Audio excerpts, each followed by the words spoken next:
Perspektif dengan Andre Vincent Wenas. Masih menyambung tentang kebijakan Pak Jokowi yang menyetop ekspor CPO dan minyak goreng ini.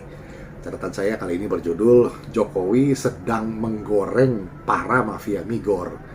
Harap bersabar, ini ujian.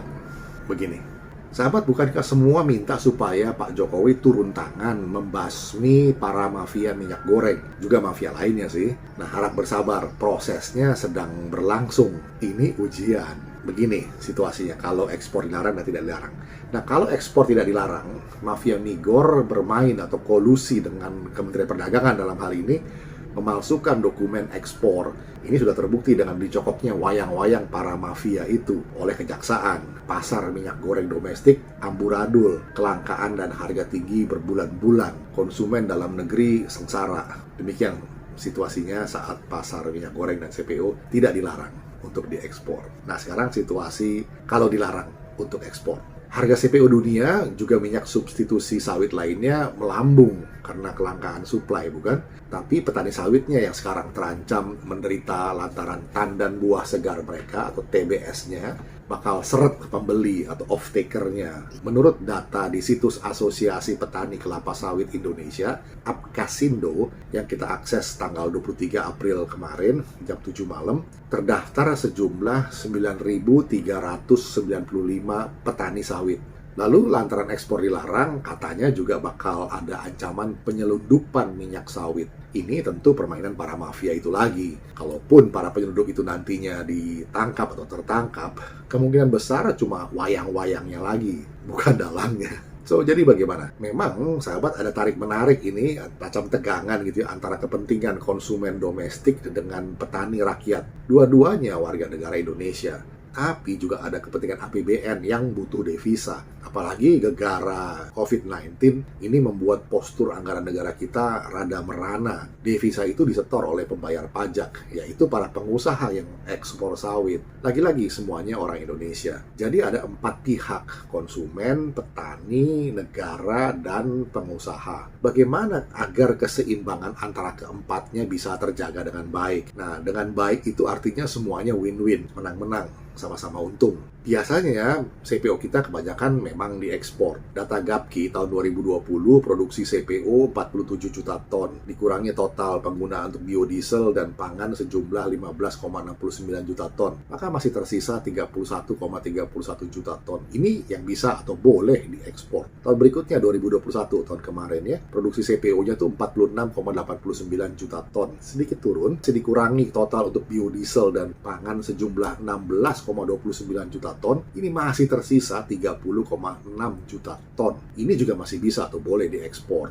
Rencana tahun 2022 ini, prediksinya produksi CPO mencapai 49 juta ton. Dikurangi untuk program biodiesel dan pangan sejumlah 18,43 juta ton. Masih tersisa 30,57 juta ton. Ini juga yang masih bisa atau boleh diekspor. Nah, sahabat, kalau skema pembagian kuantitas minyak sawit seperti ini, dengan harga yang pantas tentunya, bisa berjalan dengan baik, ya tentu saja semuanya bakal baik-baik saja. Tapi ternyata skenario besar seperti itu de facto sejak akhir tahun lalu jadi berantakan. Apa sebabnya? Tidak sulit sih sekarang untuk melokalisir penyebabnya sejak kejaksaan menangkap kemarin. Dari 4 pihak tadi, konsumen, petani, negara, dan pengusaha, hanya 2 pihak yang bikin gara-gara, yaitu oknum aparat negara dan oknum pengusaha, masing-masing beserta konco-konconya tentunya. Kedua pihak inilah yang berkolusi dan menjelma menjadi mafia minyak goreng. Mereka ini terangsang harga CPO dunia yang tinggi, lalu berkonspirasi memalsukan dokumen ekspor. Bahan baku migor yang untuk domestic market obligation atau DMO pun terdeviasi keluar. Minyak goreng pun langka, harga minyak goreng di dalam negeri melonjak. Ini hukum ekonomi yang sederhana. Oh ya, catatan. Yang disebut konco-konconya itu siapa saja sih? Itu bisa meluas sampai ke oknum di parlemen, oknum partai politik, oknum para pembantu presiden sendiri, asosiasi ini dan itu, buzzer, bahkan media yang dipunyai oleh oligarki misalnya, bahkan ormas maupun gerakan mahasewa, dan lain sebagainya. Masing-masing tentu dengan agendanya sendiri-sendiri. Ada yang murni bermotif ekonomi, tapi juga ada pula yang punya motif politik di belakangnya. Bentuknya ya kartel dagang yang bercampur dengan kartel politik. Jadi sahabat, yang mesti dibereskan adalah dua pihak tadi, oknum aparat negara dan oknum pengusaha. Sementara konsumen dan petani, rakyat seperti biasa, kita-kita ini selalu hanya jadi korban, sekaligus dalih atau tameng untuk membenarkan justifikasi pembelaan diri para mafia yang selalu bilang demi petani rakyat lah, demi konsumen lah, demikian.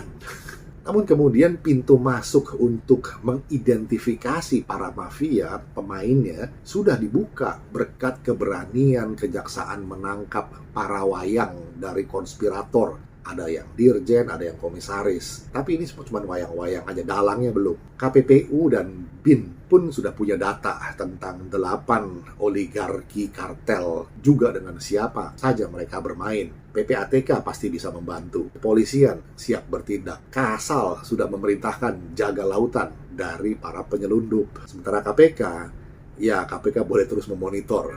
Nah sekarang tinggallah follow up yang tuntas, tas begitu ya, sampai ke mereka yang ada di kantor-kantor ber-AC milik negara maupun swasta, baik yang ada di Indonesia maupun yang lagi ngumpet di Singapura misalnya. Ya, memang follow up tidak semudah menulis kata tuntas, tas itu tadi. Konstelasi permufakatan jahat ini diduga melibatkan oknum-oknum tingkat tinggi serta oknum-oknum berkantong tebal yang bisa menyewa siapa saja, termasuk menyewa malaikat pencabut nyawa demi mengamankan agenda permufakatan jahat mereka.